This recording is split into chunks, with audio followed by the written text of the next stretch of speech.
Bonjour tout le monde. Vous allez bien ce matin? Oui, good. Bonne fête des mères à toutes les mères ici ce matin et à celles qui sont à la maison. Donc, comme Noël l'a dit, c'est la fête des mères aujourd'hui. Bonne fête. Mais aussi, le thème central aujourd'hui sera sans surprise, la maternité. Hein? Fête des mères, maternité, ça va ensemble. Donc, comme vous le savez, pour plusieurs d'entre vous du moins, peut-être moins les visiteurs qui ne me connaissent pas, j'ai eu la grâce d'avoir 3 beaux, maintenant grands, du moins grands en grandeur, du moins pour moi. Hein, j'ai fait la paix avec, depuis quelques années, que je serai probablement la plus petite de ma famille. Donc, même s'ils sont adolescents, pour moi, ils sont grands. Donc, je vous dis que j'ai eu la grâce d'avoir 3 enfants. Et pourquoi j'ai choisi le mot « grâce » ? Eh bien, comme je vous l'ai dit en février dernier, j'ai eu beaucoup d'épreuves médicales dans ma vie, beaucoup d'épreuves de santé, qui auraient pu faire que je n'aurais pas pu avoir d'enfant. Lorsque j'étais bébé, les médecins ont informé mes parents que, vu mon état de santé et aussi les multiples radiographies et parfois sans tablier de protection que j'ai dû subir, il y aurait de fortes chances que je ne puisse pas avoir d'enfant. Et lorsque je suis devenue adulte, j'ai informé les spécialistes qui me suivent que je voulais avoir des enfants. Et mon pneumologue m'a dit qu'il ne pouvait pas me donner son accord médical avant d'avoir fait des tests plus poussés au niveau de ma santé, c'est-à-dire échographie cardiaque, tests à l'effort et des tests un petit peu plus poussés au niveau pulmonaire. Et finalement, après tout ça, j'ai eu le feu vert. Et vous connaissez la suite, c'est-à-dire, elle se décline en 3 parties que vous voyez le dimanche matin à l'église et également les vendredis soirs qui font partie du groupe des worshipers. Et la maternité, bien que ce soit merveilleux, je pense que toutes les mères sont contentes d'être mères, hein? Les câlins, les je t'aime, le fait de voir évoluer et grandir nos enfants, c'est merveilleux. Mais c'est aussi tout un contrat. Hein? Je ne connais pas une mère qui n'a pas vécu de défis avec ses enfants. Donc, bien que nous sommes tous heureuses d'avoir des enfants, le rôle de mère nous fait vivre des émotions en montagnes russes, nous inquiète, nous confronte à nous-mêmes. Hein? On se remet souvent en question. Donc, et en plus, hein, il n'y a pas plus honnête qu'un enfant.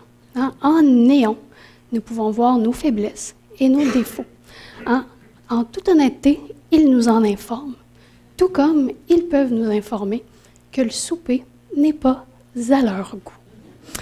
Hein? Nous, à la maison, on appelle ça des soupers compost. Donc, nous avons également, hein, nous avons tous nos défauts, nous avons tous nos faiblesses, mais nous avons aussi des qualités et nous avons des forces qui se reflètent à travers notre maternité et à travers notre belle communauté. Nous pouvons voir différentes mères qui sont inspirantes, mères de famille, grand-mères, mères spirituelles, guides, mères qui prient.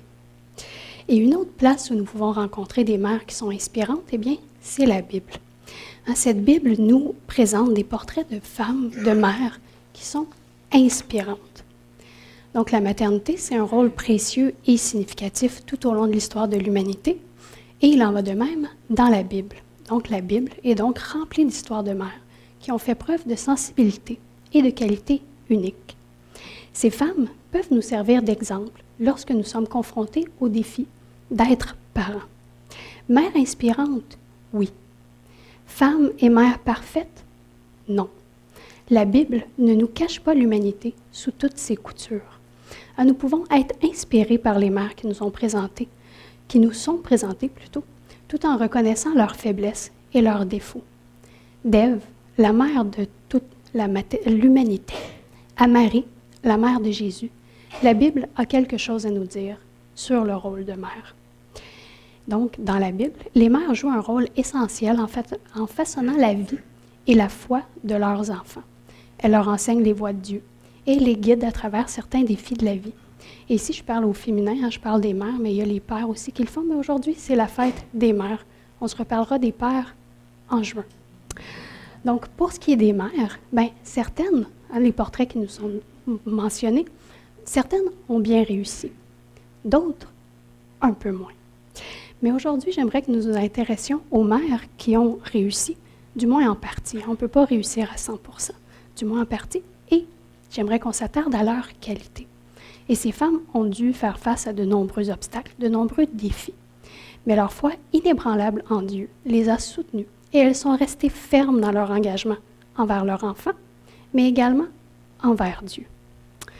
Ici à l'Église, il y a quelques années, nous avons fait quelques séries de messages qui décrivaient des personnages bibliques. Par exemple, il y a eu « Bon roi, mauvais roi » ou il y a eu « C'est l'histoire d'un gars ». Chacun des messages regardait en profondeur un personnage biblique et sa vie. Ce matin, je vous propose un programme un peu similaire, mais plus court, beaucoup plus court, comme nous parcourrons différentes histoires, mais en un seul dimanche plutôt qu'en une série de dimanches. Donc, je vous offre une vue à vol d'oiseau, afin de rencontrer des mères. Pour chacune des mères, j'ai choisi un verset que nous lirons, mais sans étude approfondie de ce verset. Ce sera donc plus léger. Le verset sert de mise en contexte, de lieu de rencontre pour aller vers ces mères. Et ensuite, nous sortirons quelques qualités et caractéristiques qui sont propres aux mères qui sont présentées. Donc, nous allons survoler 7 portraits de mères dans la Bible. Et je me suis fait demander pourquoi 7? Parce que 7, c'est quand même beaucoup. Mais c'est parce que leur histoire me parlait. Et j'espère qu'elles vous parleront tout autant. Donc, aujourd'hui, nous verrons que la Bible reconnaît les efforts de mères, les efforts que les mères font pour leur famille. d'Ève, qui est devenue mère après la chute de l'humanité, et malgré cette chute, elle était en relation avec Dieu au moment où elle a donné naissance à ses enfants.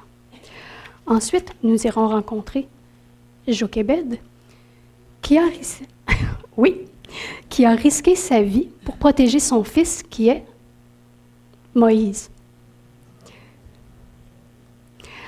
Et d'ailleurs, dans l'histoire d'Exode, là, au chapitre 2 dans Exode, quand on parle de la naissance de Moïse, le prénom n'est pas là.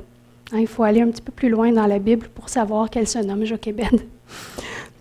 Et ensuite, nous irons rencontrer Sarah, qui a attendu pendant de nombreuses années pour que Dieu la bénisse afin d'avoir un enfant.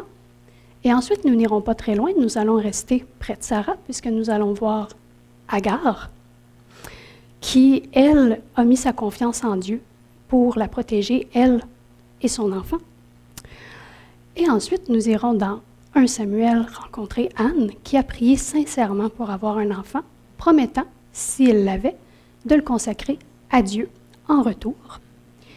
Et ensuite, nous irons voir Noémie dans le livre de Ruth, qui a su ouvrir son cœur à nouveau suite à un grand chagrin, suite à un deuil, et à accueillir Ruth comme sa fille.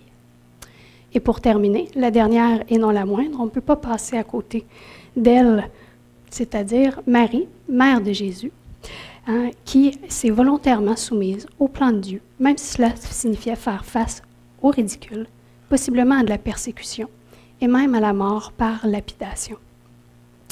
Donc, avant de débuter ce programme et d'aller rencontrer ces femmes exceptionnelles, j'aimerais que nous puissions disposer notre cœur en lisant un passage de la Bible et faire une prière. Prière qui est un petit peu plus longue que ce que je suis habituée de vous offrir. Je sors des sentiers battus, je sors de ma zone de confort ce matin. Non seulement ce n'est pas une prédication d'études, c'est une prédication thématique, mais il y a une prière un petit peu plus longue. Donc, j'ai choisi un passage qui n'est pas spécifique au rôle de mère, mais qui s'y applique, en tout cas du moins selon moi, selon mon expérience. Le renouvellement des forces afin de continuer à travers les épreuves et la fatigue et de vouloir être la meilleure mère possible, même lorsque les circonstances sont difficiles. Je vous invite donc à lire Ésaïe 40, verset 31. Laissons-nous inspirer par ce passage classique. Ceux qui comptent sur le Seigneur reçoivent des forces nouvelles. Comme des aigles, ils s'élancent. Ils courent, mais sans se lasser. Ils avancent, mais sans faiblir. Prions. Seigneur, le rôle de mère est une bénédiction. Cependant, il ne vient pas sans son lot de défis et de fatigue mentale et physique. Être mère est parfois difficile, il faut bien le reconnaître. Être une mère chrétienne qui éduque ses enfants dans la foi, dans un monde où nous semblons aller à contre-courant, est encore plus difficile. Baisser les bras peut être une réaction normale face à tant de défis. Nous te remercions d'accompagner chacune des mères de notre entourage et de renouveler leur force mentale, physique et spirituelle. Nous pouvons avoir confiance que tu le fais et que tu le feras, puisque nous voyons que tu as accompagné des mères depuis la création du monde. Nous te remercions de mettre ta main sur chacune d'entre elles afin qu'elles puissent avoir une énergie revitalisée et une détermination de conduire leur famille dans tes voies, jour après jour. Nous te demandons de les bénir et aussi de bénir leur famille. Seigneur, nous te remercions pour toutes les femmes et les mères exceptionnelles dans nos vies. Tu les inspires, tu les conduis, tu les renouvelles. Et elles se laissent guider par toi. Elles sont présentes, aimantes, serviables, compatissantes. Merci de les avoir mis dans nos vies. Nous apprenons tant par elles. Ouvre notre cœur afin que nous puissions encore et toujours les envelopper d'amour, de reconnaissance, de tendresse. Fais qu'aujourd'hui puisse être une journée où elles se sentent entourées et aimées. Fais qu'aujourd'hui, une pause leur soit offerte afin qu'elles puissent se reposer. Amen.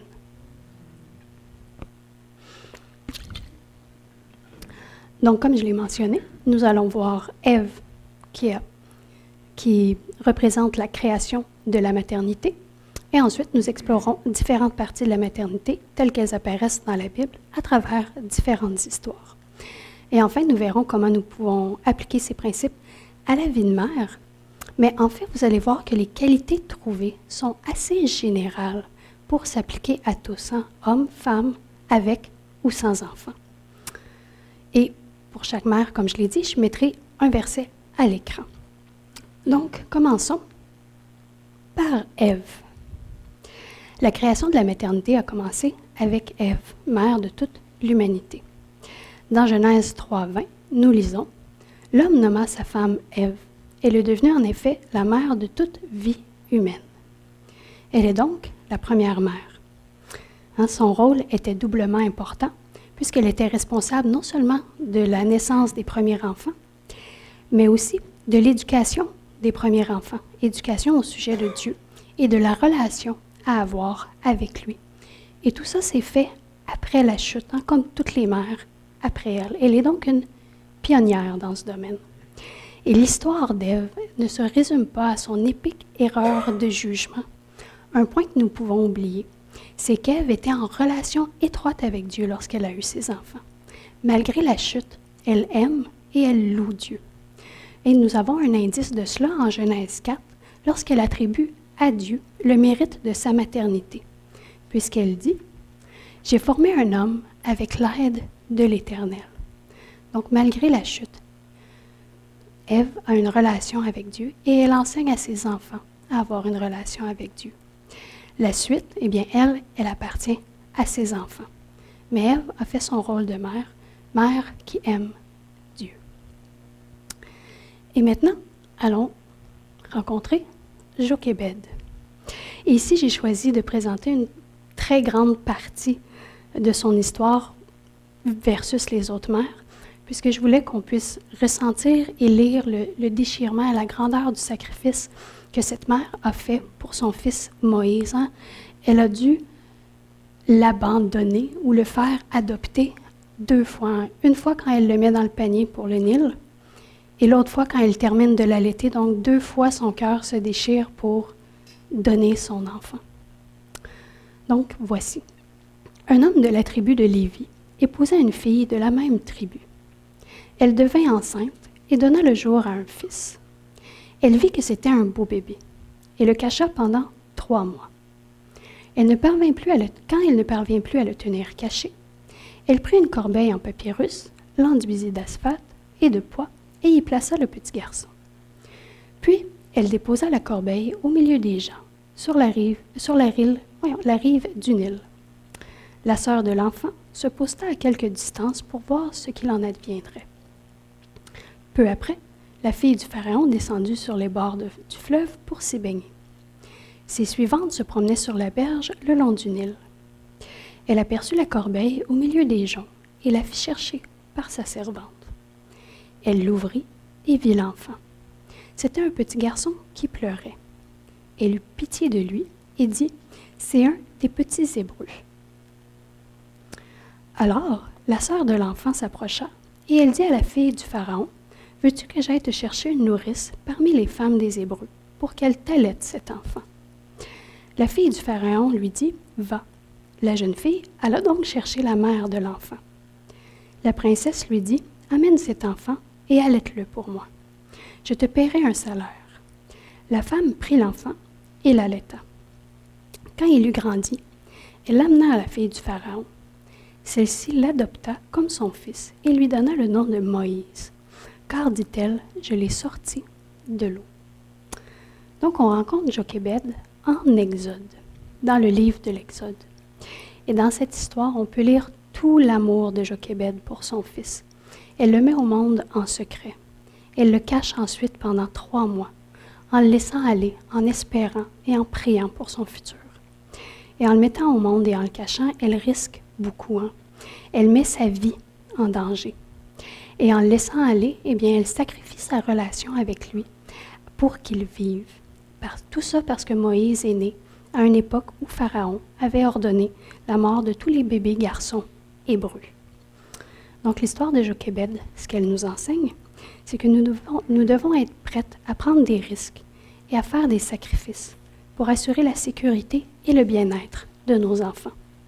Espérons que nos risques et sacrifices ne seront jamais à la hauteur de ceux vécus par Jochébed, mais peu importe l'épreuve, peu importe le sacrifice que nous devons faire, nous devons avoir confiance en la protection et au conseil de Dieu lorsque nous traversons des circonstances difficiles. Et d'ailleurs, vous allez voir que la confiance en Dieu est un thème récurrent à travers tous les portraits de femmes ce matin. Elles font tous confiance à Dieu, chacune à leur façon. Et maintenant, allons rencontrer Sarah. Dieu dit encore à Abraham, « Pour ce qui concerne ta femme Saraï, tu ne l'appelleras plus Saraï, c'est-à-dire ma princesse. Désormais, son nom est Sarah, qui veut dire princesse. Je la bénirai et je t'accorderai par elle un fils. Je la bénirai et elle deviendra l'ancêtre de plusieurs peuples. Des rois de divers peuples sortiront d'elle. » Donc Sarah est la femme d'Abraham et la mère d'Isaac.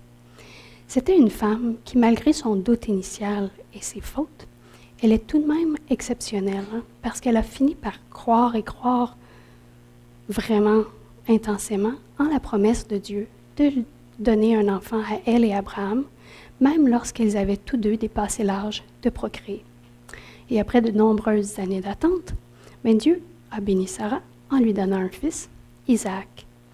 La foi de Sarah en la promesse de Dieu témoigne que ce qui a gagné n'est pas le doute initial, mais sa croyance en la souveraineté et en la puissance de Dieu. Et ici, je vous avoue, j'ai longuement hésité à ajouter Sarah dans cette liste, parce que pour moi, sa jalousie, sa cruauté et son manque de foi momentané étaient soulignés et en caractère gras lorsque je lisais son histoire. Mais après quelques relectures, j'ai vu autre chose au sujet de Sarah. J'ai vu que tout comme Ève, elle ne se résume pas à ses erreurs. Elle est humaine. Et elle fait partie d'une autre époque et d'une autre culture aussi. Voilà pourquoi je vous la présente aujourd'hui. Nous faisons tous des erreurs. Nous sommes bien plus que la somme de nos erreurs. Et nous aussi, il peut nous arriver de douter au sujet de Dieu. Comme Sarah, nous avons quand même l'option de nous confier en Dieu et de voir la puissance et la souveraineté de Dieu à l'œuvre. Donc l'histoire de Sarah nous enseigne que nous devons avoir la foi dans les plans de Dieu, autant pour nous que pour nos enfants. Elle a quand même mis au monde Isaac, et Dieu lui promet qu'elle sera la mère de plusieurs rois, de plusieurs peuples. Nous devons croire que Dieu a un but pour chacun de nous et chacun de nos enfants. Nous devons lui faire confiance pour nous guider à travers les défis de la vie. Et nous devons avoir confiance qu'il guidera également nos enfants. Et nous pouvons apprendre que même si nous avons des moments de doute, des moments de faiblesse, nous pouvons toujours retourner au Seigneur. Stéphane fait une série qui parle de la miséricorde de Dieu. Dieu est miséricordieux, nous pouvons toujours retourner vers lui. Et il nous accueillera avec les bras ouverts et avec l'accomplissement de ses promesses. Maintenant, on déménage pas très loin. On va visiter Agar, qui est liée à l'histoire de Sarah. Donc, verset pour Agar. L'ange de l'Éternel lui dit, l'ange parle à Agar, et lui dit, « Retourne auprès de ta maîtresse et humilie-toi devant elle. » Le terme « humilier » nous semble peut-être un petit peu particulier, mais il faut lire « se soumettre ». Donc, comme elle était servante, elle doit se soumettre à sa maîtresse, retourner auprès de Sarah. Et ensuite, on continue un petit peu plus loin. Ici, Agar est rendue au désert avec son fils Ismaël. L'ange de Dieu appela Agar du haut du ciel et lui dit, « Qu'as-tu, Agar? N'aie pas peur, car Dieu a entendu le garçon là où il est. Lève-toi, relève le garçon et prends-le par la main, car je ferai de lui un grand peuple. » Dieu lui ouvrit les yeux et elle aperçut un puits. Elle alla remplir d'eau son outre et donna à boire au garçon. Donc ici, on est encore dans le livre de la Genèse. Donc l'histoire d'Agar et de Sarah sont liées. Agar est une esclave égyptienne qui était la servante de Sarah. Et après avoir été incapable de concevoir un enfant, Sarah va donner Agar à Abraham, coutume de l'époque habituelle, pour qu'elle porte un enfant pour eux. Et Agar est tombée enceinte d'Ismaël. Mais à ce moment-là, Sarah est devenue jalouse et s'est mise à maltraiter Agar. D'où pourquoi l'ange va dire à Agar de retourner auprès de Sarah. Et ensuite, l'histoire d'Agar ne s'améliore pas. Sous les ordres de Sarah, Abraham renvoie Agar et Ismaël dans un désert aride où, si Dieu n'était pas intervenu, seulement la mort les aurait trouvés. Donc, Agar a enduré des mauvais traitements et est même allée au désert où elle pensait possiblement mourir avec son fils. Mais à travers les épreuves, Dieu lui a parlé. Et ce qu'il y a d'encore plus magnifique, c'est qu'elle a écouté et elle a fait confiance à Dieu. Donc l'histoire d'Agar nous enseigne que nous devons être fortes, nous devons être résilientes et persévérantes. Nous aussi, nous avons des situations difficiles dans nos vies. Un peu comme Jochébed, espérons pas les mêmes qu'Agar. Mais en tout temps, nous devons faire confiance à la protection et la provision de Dieu, même lorsque les choses semblent impossibles. Et je vous disais que l'histoire d'Agar et de Sarah était liée. Eh bien, regardez, les choses semblent impossibles pour Sarah. Elle ne pouvait pas procréer, elle n'avait pas assez l'âge de procréer. Et malgré tout, Dieu lui a donné un enfant. Et Agar, pour sa part, tout semblait perdu. Elle allait mourir au désert avec son fils, mais Dieu l'a sauvée. Les choses semblaient impossibles pour ces deux femmes-là, mais Dieu, la puissance de Dieu s'est manifestée et Dieu a pourvu. Maintenant, allons rencontrer Noémie. Donc, Noémie parle maintenant à Ruth. Et elle dit, « Regarde, ta belle-sœur est partie rejoindre son peuple et ses dieux. Fais comme elle. Retourne chez les tiens. » Mais Ruth lui répondit, « N'insiste pas pour que je te quitte et que je me détourne de ta route. Partout où tu iras, j'irai. Où tu t'installeras, je m'installerai. Ton peuple sera mon peuple. Ton Dieu sera mon Dieu. Là où tu mourras, je mourrai aussi, et j'y serai enterré. Que l'Éternel me punisse avec la plus grande sévérité. Si autre chose que la mort me sépare de toi. » Devant une telle résolution à la suivre, Noémie cessa d'insister. Donc la suite de l'histoire, bien, c'est que Noémie et Ruth restent ensemble, et à plusieurs reprises, Noémie appelle Ruth « ma fille ». Donc, bien sûr, lorsque nous lisons le livre de Ruth, nous apprenons sur Ruth. Hein, le titre du livre est assez révélateur du personnage principal dont il est question. Mais Noémie, même si elle est un personnage secondaire, elle a tout de même quelque chose à nous apprendre. Donc Noémie, elle est la belle-mère de Ruth. Et elle fait preuve de qualité maternelle envers Ruth qui mérite d'être soulignée. Donc malgré les pertes et les tragédies qu'elle a subies, notamment la mort de son mari et la mort de ses 2 fils, Noémie est restée une source de force et de sagesse pour Ruth. Elle a assumé le rôle de mère pour elle. Elle lui a enseigné les coutumes et les traditions de son peuple. Et elle l'a même guidée dans des moments difficiles. L'amour et la compassion de Noémie se sont manifestés par sa volonté de faire des sacrifices pour elle. Elle arrête d'insister afin que Ruth quitte quand elle voit la grande résolution de Ruth pour la suivre.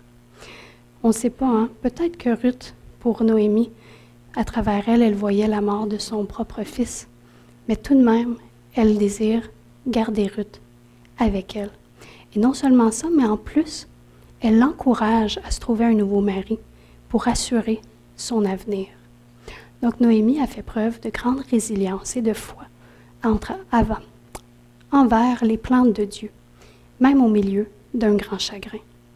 Sa confiance inébranlable dans les ressources de Dieu et sa volonté à renoncer à ses propres désirs et ses propres plans pour le bien de sa famille témoignent de son dévouement. Donc l'histoire de Noémie nous apprend que nous devons être résistantes, fortes, compatissantes et fidèles.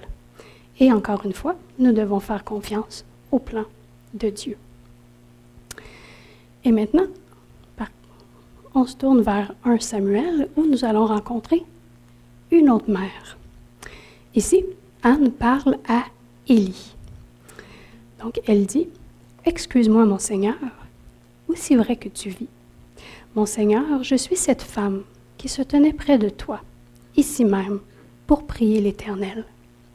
C'était pour obtenir cet enfant que je priais. L'Éternel m'a accordé ce que je lui demandais. À mon tour, je veux le consacrer à l'Éternel. Pour toute sa vie, il lui sera consacré. » Là-dessus, ils se prosternèrent là, devant l'Éternel. Et ici, j'aurais pu tirer plusieurs perles et plusieurs qualités, mais j'ai choisi de mettre l'emphase sur une caractéristique que nous ne retrouvons pas, ou du moins que nous retrouvons avec un peu moins d'emphase à travers les autres versets choisis ce matin. Ça ne veut pas dire que les autres femmes ne l'ont pas, mais ce n'est pas nécessairement vu dans les versets ce matin. Et quelle est cette caractéristique? Eh bien, c'est la prière. Anne était une femme qui désirait avoir un enfant ardemment. Elle a prié avec ferveur pour obtenir cet enfant, à un tel point qu'Élie pensait qu'elle était ivre. Et à son tour, Anne va promettre de consacrer son fils ou son enfant au service de Dieu, si elle l'a. Et après des années de prière, elle n'a pas seulement prié la journée où Élie l'a vue, elle priait depuis des années. Dieu a béni Anne en lui donnant un fils qui est devenu le prophète Samuel. Et Anne, à son tour, a tenu sa promesse envers Dieu et elle a consacré Samuel à son service. Donc l'histoire d'Anne, ou du moins ce que j'ai choisi ce matin, nous dit que nous devons avoir une vie de prière active et intense. Nous devons prier pour notre famille. Nous devons présenter nos espoirs, nos rêves, nos doutes, nos craintes à Dieu. Et nous devons avoir confiance dans ses plans pour la vie de nos enfants. Anne a quand même donné naissance au prophète Samuel, qui est un grand homme de la Bible. Et maintenant, la dernière et non la moindre, Marie. Donc, on la rencontre au moment où la discussion avec l'ange se termine. Anne va répondre, pas Anne, mais Marie va répondre à l'ange, « Je suis la servante du Seigneur, que tout ce que tu m'as dit s'accomplisse pour moi. » Donc, Marie, mère de Jésus, fils de Dieu, ce n'est pas rien. Marie était une femme humble, qui était prête à se soumettre au plan de Dieu pour sa vie. et même si cela signifiait risquer sa réputation et même sa sécurité. L'humilité et l'obéissance de Marie ont permis à Dieu de se servir d'elle afin qu'elle mette au monde le Sauveur du monde. L'histoire de Marie nous enseigne que nous devons être prêtes à nous soumettre au plan de Dieu, même si ce n'est pas exactement ce qu'on avait prévu. Marie, elle était sur le chemin en bonne route pour Marie-Joseph et avoir sa propre famille, mais Dieu a interrompu, du moins momentanément, les projets, parce que Joseph a eu quand même un doute. Mais malgré tout, elle a fait confiance et elle s'est soumise, elle a obéi. Donc, nous devons être prêtes à nous soumettre au plan de Dieu pour notre vie, mais aussi pour celle de nos enfants. Même si elle savait qu'elle mettait au monde le Sauveur du monde, ce n'est sûrement pas de gaieté de cœur qu'elle a vu les châtiments et la mort de son fils sur la croix. Donc, nous devons être humbles, obéissantes et reconnaître qu'à travers notre rôle de mère, nous servons Dieu et ses plans. Notre rôle de mère n'est pas en marge de notre vie chrétienne. Elle est une partie intégrante de notre vie chrétienne. Les qualités présentées ce matin des mères s'appliquent, du moins selon moi, femmes, hommes, avec ou sans enfants. Persévérance et patience en temps difficile, espérance, vie de prière active et honnête, sacrifice pour l'autre, amour, dévouement, confiance envers Dieu et envers sa protection, fidélité envers Dieu, reconnaissance du plan de Dieu pour notre vie et celle de nos proches, obéissance envers Dieu. Ce sont tous des qualités que tout chrétien recherche et que tout chrétien désire cultiver. Ces 7 femmes nous enseignent l'importance de la foi, de l'endurance, de la prière, du courage et de l'humilité. Donc des qualités pour tous. De tous maintenant, passons plus spécifiquement à des leçons pour les parents.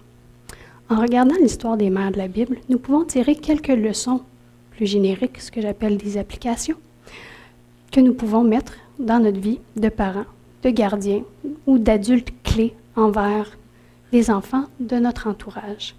Donc, premièrement, nous devons avoir confiance dans les projets de Dieu pour nos enfants. Nous devons croire que Dieu a un but pour chacun de nos enfants et lui faire confiance pour les guider à travers les défis de la vie. Ensuite, nous devons être forts et persévérer dans des situations difficiles. Nous devons faire confiance à la protection et à la provision de Dieu, même lorsque les choses semblent impossibles. Aussi, nous devons avoir une vie de prière solide et active pour nos enfants. Nous devons présenter, comme je le disais, nos espoirs, nos rêves, nos doutes, nos craintes à Dieu et lui faire confiance pour l'exécution de ses plans. Aussi, nous devons nous fier à la protection et au conseil de Dieu lorsque nous traversons des circonstances difficiles. Il ne nous a pas quittés, il est encore là. Et pour terminer, nous devons faire preuve d'humilité et d'obéissance en reconnaissant qu'à travers notre rôle de parents, nous servons Dieu et ses desseins. Donc, nous avons vu des qualités qui s'appliquent à tous les chrétiens, des applications pour les parents. Et maintenant, comme nous sommes la journée de la fête des mères, permettez-moi de retourner au rôle de mère pour cette partie finale. Donc, comme je le disais, la Bible reconnaît le rôle significatif et important, estimé, que les mères jouent dans la vie de leurs enfants et de leur famille. La Bible les honore pour leur engagement, leur amour et leur dévouement.